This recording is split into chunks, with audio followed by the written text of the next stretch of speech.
Peace and blessings, beautiful people. Peace and blessings. I'm Goddess Imani, and welcome to Sacred Love Lessons. This is a sacred space where we remember who we are, rise in our truth, and radiate the frequencies of love, clarity, and sovereignty. Welcome back to this weekly Clarity Check-In. This week, we're covering how to access your inner authority.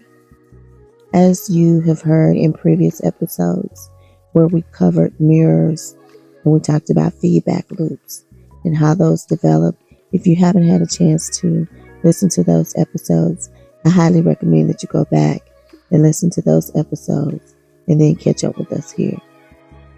We learned previously that as a child, a baby, a small child, we experience feedback loops, mirrors, from our caretakers, our environments, things of that nature. Some of us are on the lighter end of the spectrum. If you've had positive feedback, good caretakers, loving, nurturing parents, you're probably more on the lighter end. And then if you had narcissistic parents, karmic mothers and fathers, or you come from a karmic family, you're going to be on the shadow end of the spectrum. Or you can fall anywhere in between, okay? That's just to give you an idea of what the spectrum looks like. Now, for me, I came from a very karmic family with a karmic narcissistic mom. I'm on the shadow end of the spectrum. I've had to do a lot of shadow work. And I'm still doing shadow work during my lifetime to clear the karmic energy. How do you tap into your inner authority? When I first started out, again, like I said before, I grew up in an environment that was mostly absent of love.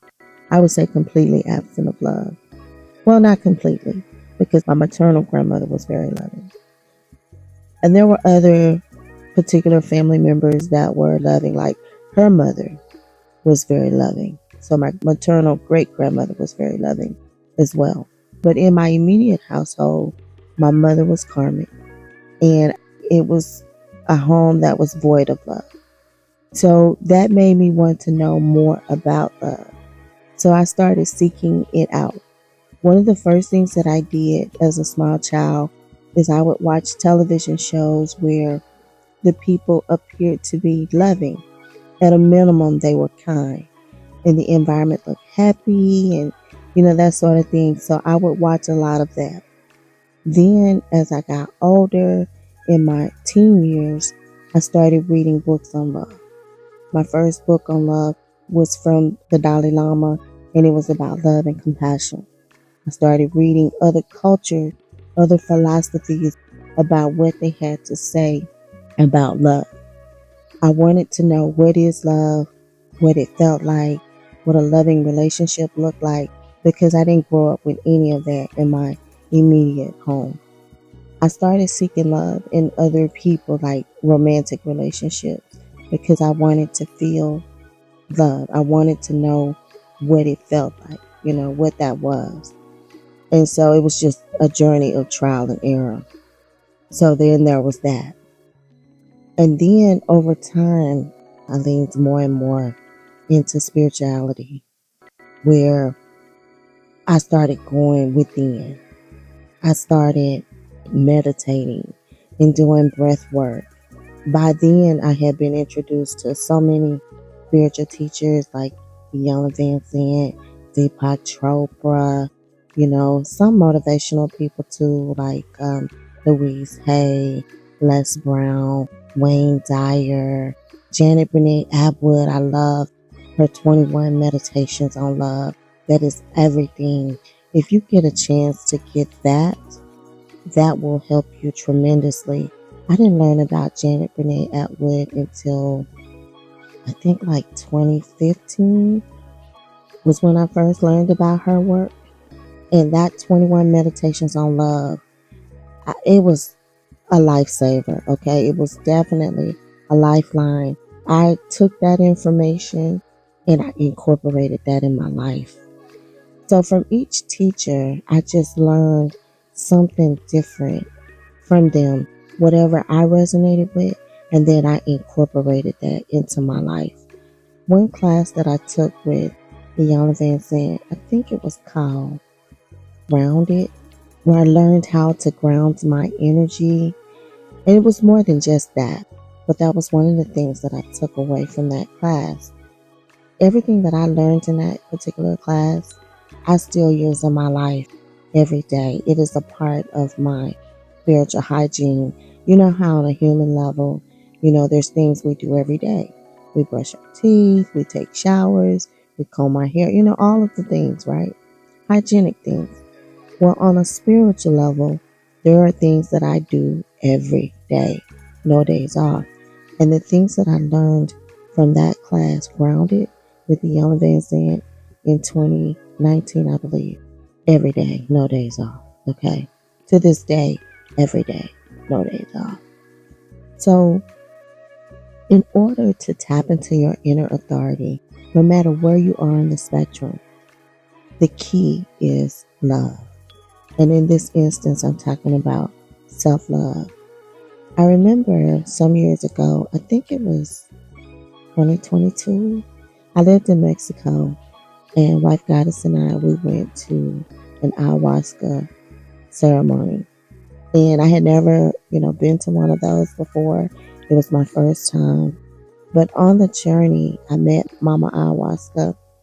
And the one thing that I remember more than anything that she said to me is she said, love is the answer, no matter the question. Love is the answer, no matter the question. So no matter what question that comes up in life, the answer is love. And I incorporated that into my life. So our journey on the return to inner authority begins with self-love. Now, there are many ways that you can show love to yourself. I'm just going to tell you about my journey, and then you can pick and choose whatever resonates with you. So the first thing that I did, like I said, growing up, I started watching TV where I would watch programs where the people seemed loving toward each other. Then I started reading about love. Then I started getting into relationships where I could feel the experience of love, what it felt like to receive love and what it felt like to give love, to share my love and light with someone else on an intimate level. I also started connecting with other people, like in groups, so I could experience the brotherly love, what it's like to experience love in friendships. So a lot of my lessons as a part of Sacred Love Lessons came through relationships. Relationship with myself, relationship with others in an intimate setting, relationship with others on a friendship setting, and then relationship with others on a spiritual level, which is a whole nother level of love, right? That's that agape love, that unconditional love, that love where it just knows no limit. Like there's been times in my life where I have tried with all of my strength to stop loving people. And guess what? I couldn't stop loving. So it's like, then I had to learn, okay, this love is so powerful. How do I harness this energy? How do I harness this light? And that's where healthy boundaries come into place, right? And we'll talk about that at another time. So I began to learn through relationships. Those have been my greatest teachers.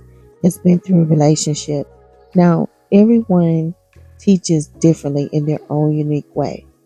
Like, for example, Wife Goddess, she has taught me on how to receive love and what it feels and looks like when someone is pouring into you. She's been on all three levels. From a romantic level, from a friendship level, she's my best friend, from a spiritual level, as a divine counterpart, right? So I've experienced love with her 10, 10, 10 on all three levels with her. And then there's been some people that have taught me the inverse of love, the inverse of love. And those people would be like my mom being my greatest teacher on the inverse of love, the opposite of what love doesn't look like. Like, this is not love. This is not loving. It's actually abusive. Then there was a false mentor that was also my greatest teacher on the inverse of love.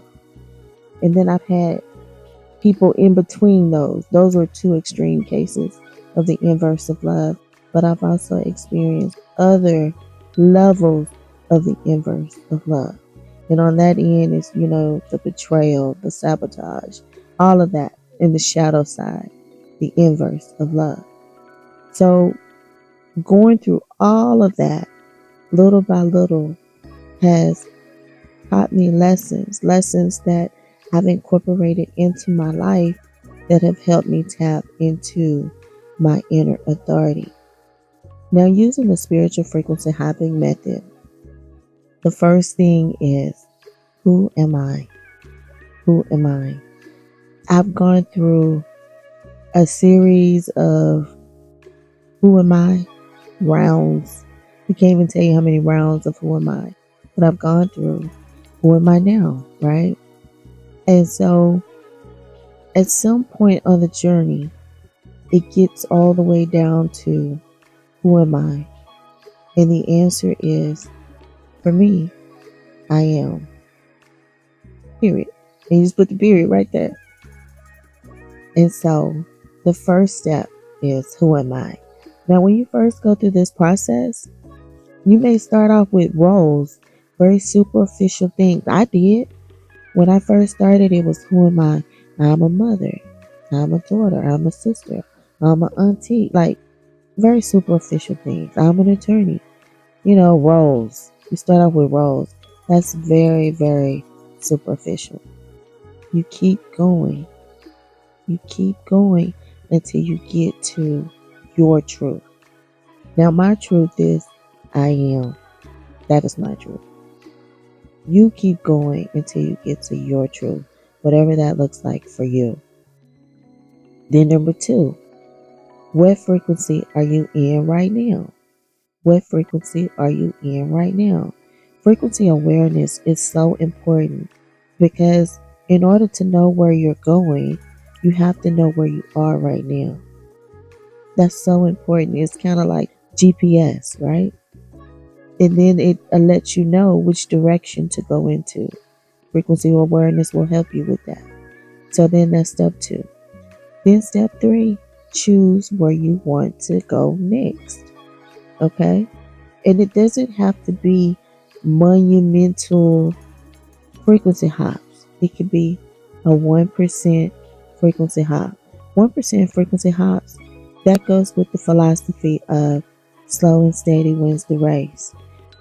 I read something about NASA and Katherine Johnson when she was doing the mathematical equations for the spaceship. If you just off by 1, that'll take your trajectory into a whole nother dimension, a whole nother atmosphere. They will miss their target by miles just by being off by 1. So even though 1% doesn't sound like a lot, it is monumental. I mean, think about a time when you at the crossroads, right? And you got a choice. You can go left or right. Or you have to be there at a certain time and you just missed it. We heard a lot of stories like that from 9/11. We also hear other stories like people will say, I was just there. Or people will say something like, I was supposed to be there, but I got stuck in traffic and I was running late.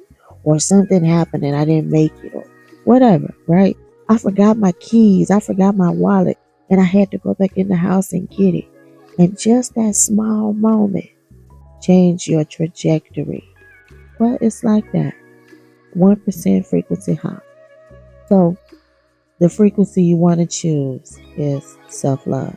That's the frequency we are working with today to return to inner authority. So you just say it. I'm choosing the frequency of self-love.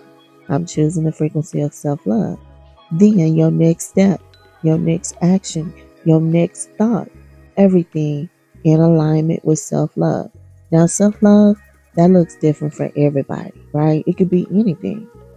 So self-love could just be rest. If that's what it is for you, then rest. Take a nap. Go to sleep. Go to bed early. If rest for you is do nothing, then do that. Whatever form of self-love is for you, do that. Over time, little by little, you're going to come into your inner authority. You're going to tap into it. You're going to feel more confident. You're going to feel more validating. I validate myself. Like, a lot of times people think, well, if I just exclude Imani, if I hurt her, if I attack every area of her life, she will come back to me.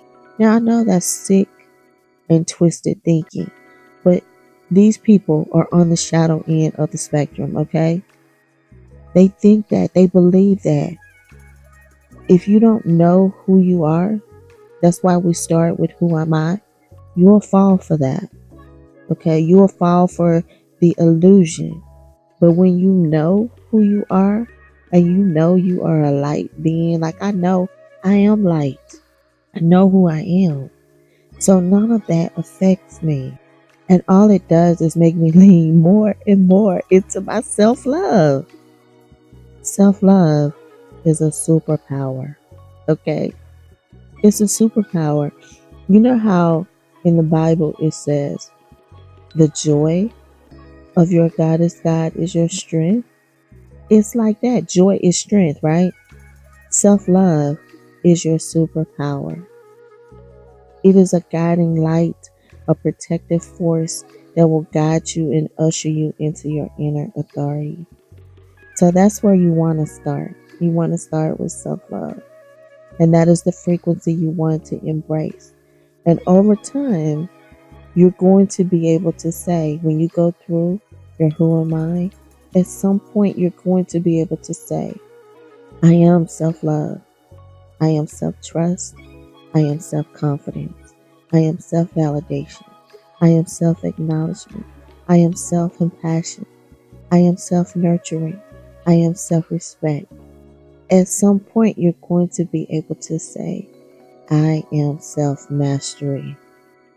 And you're not going to look outside of yourself for any of that. That is your inner authority, your divine wisdom, your inspiration, your creativity, your divine guidance. All of that is your inner authority. How you hold yourself within yourself is your inner authority. The way you see yourself, your self-image, is part of your inner authority. Self-love and the self-love frequency is the answer, no matter the question. No matter where you are in life, no matter what situation you find yourself in, if you can embrace the frequency of self-love, you can rise above whatever you're facing today. You can see it from a higher perspective, even if the condition doesn't change. Okay? Because this is what remains when all else changes. This is what remains. That's what I have for you today. Thank you for being here and sharing this sacred space with me. If this episode resonated with you, please like it and share it with someone who is ready to remember their own power. And until we speak again, be the light.